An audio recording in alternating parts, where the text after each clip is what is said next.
Que l'on soit parent de nouveau-nés ou d'enfants de 10 ans, vouloir préparer leur avenir est le premier pas vers une épargne réussie. Comment faire? Eh bien, c'est tout ce qu'on va voir juste après le jingle.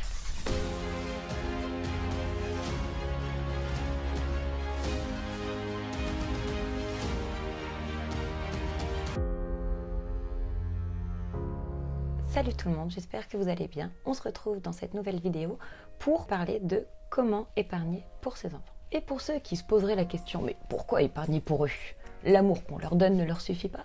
Bien sûr que c'est important, mais tout l'amour du monde ne suffit pas, malheureusement, à accompagner son enfant pour l'achat de sa première voiture, par exemple, son permis, ou alors pour financer un voyage, ses études ou un premier investissement immobilier. Et le fait d'épargner tôt et intelligemment a un réel avantage sur le gain obtenu in fine, parce que vous faites appel aux intérêts composés. Une véritable formule magique en investissement. Pour expliquer les intérêts composés, je vais vous raconter la légende de Sissa. Il y a fort longtemps, le roi d'Inde s'ennuyait tellement dans son royaume, il avait fait tous les jeux, il voulait quelque chose de nouveau. Alors, il demanda à ce qu'on lui invente un nouveau jeu. Le sage Sissa lui présenta alors le Chaturanga, qui est un ancêtre du jeu d'échecs. Le roi prit le plateau et commença à jouer. Il comprit alors le déplacement des pièces, les règles du jeu, et il devint un fan absolu de ce jeu. Et le jeu lui avait tellement plu qu'il lui dit: Sissa, choisis ce que tu veux. Sissa demanda à ce qu'on prenne le plateau. Sur la première case, on met un grain de riz. Sur la deuxième, on le double, on en met 2. Sur la troisième, on double encore, on en met 4. Et ainsi de suite sur toutes les pièces du jeu.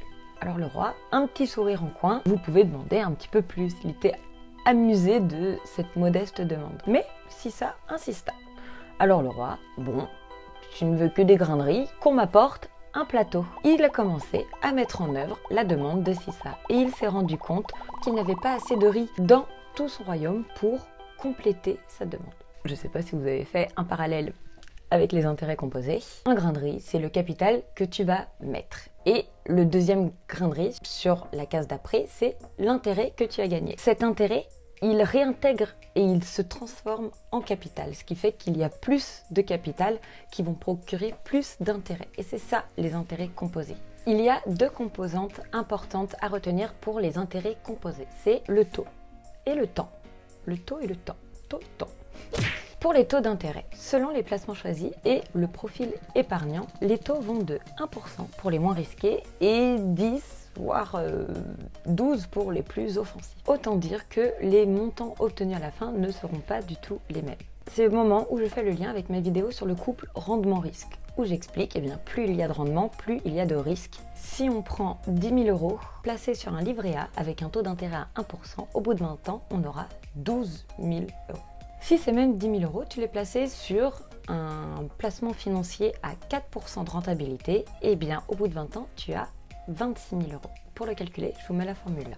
Et la deuxième composante, c'est le temps. Épargner le plus tôt possible permet d'opter pour des placements plus rentables, et même avec des faibles sommes. Pour exemple, si tu places 100 € par mois sur une assurance vie à 4%, 4% c'est un rendement pas dynamique, c'est équilibré, et bien au bout de 10 ans, tu as 14 000 €. Et au bout de 25 ans, tu as 50 000 €.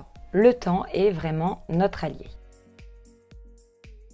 Combien faut-il placer? Eh bien en fait, ça dépend de beaucoup de choses. Il faut se poser la question à l'envers. Combien tu veux pour ton enfant dans combien de temps? De ce montant, tu vas calculer ce que tu dois placer. Ton effort d'épargne mensuel sera de plus en plus important si tu te prends de plus en plus tard. Et après, eh bien, tu vas chercher quelle rentabilité il te faut pour atteindre ce montant avec ton effort d'épargne mensuel. La grande question, où faut-il placer son argent? Alors les placements les plus répandus sont les livrets A, les PEL, les livrets bancaires, mais c'est vraiment très dommage de se placer sur des placements aussi sécurisés alors qu'on a tout le temps devant nous. Le premier conseil et la première chose, je crois qu'on n'a pas le droit de conseiller dans les vidéos. Alors je vais pas conseiller, mais je vais parler de l'assurance vie. L'assurance vie, elle peut être au nom de l'enfant ou alors à votre nom et l'enfant est le bénéficiaire. En faisant ça, on va pouvoir garder une mainmise sur l'épargne. Elle sera disponible en tout temps. Ensuite, ça permet de prendre date, parce que même si on peut retirer à tout moment, il y a un avantage fiscal au bout de 8 ans. Et enfin, l'assurance vie est très flexible et on va pouvoir aller chercher du rendement. Ça peut être du rendement de 2%, ça peut être du rendement de 8%. Si c'est pour longtemps, on va conseiller des rendements plus élevés avec des risques plus importants, mais parce que le temps va lisser le risque. Ça, c'est pour l'assurance vie. Vous pouvez aussi ouvrir un PER au nom de l'enfant. On se dit, mais pourquoi ouvrir un plan épargne retraite pour mon enfant? Il n'a même pas commencé sa vie active.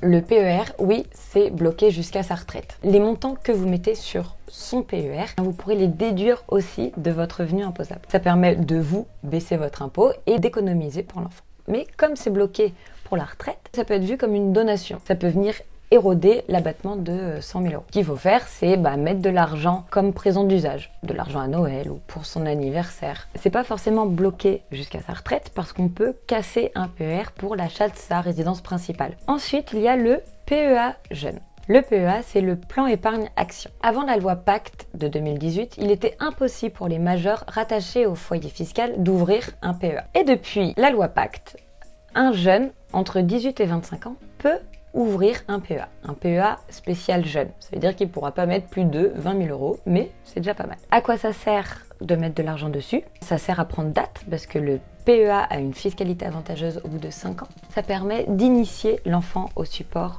boursier.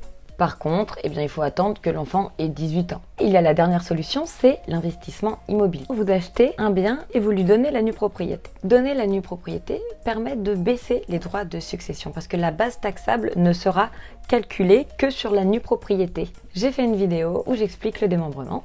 Je te mets le lien à droite à gauche et dans la description. Ou la dernière façon, c'est vous acheter complètement en votre nom, mais vous vous dites que ce bien immobilier est complètement dédié pour l'enfant. Et voilà les pistes financières pour la préparation de l'avenir de votre bout de chou. Vous pouvez me dire lesquelles vous semblent pertinentes, lesquelles vous avez peut-être déjà faites ou mises en place. Enfin voilà, un avis global sur tout ce que vous pensez de ces solutions. Et en attendant, je vous dis à bientôt dans une nouvelle vidéo.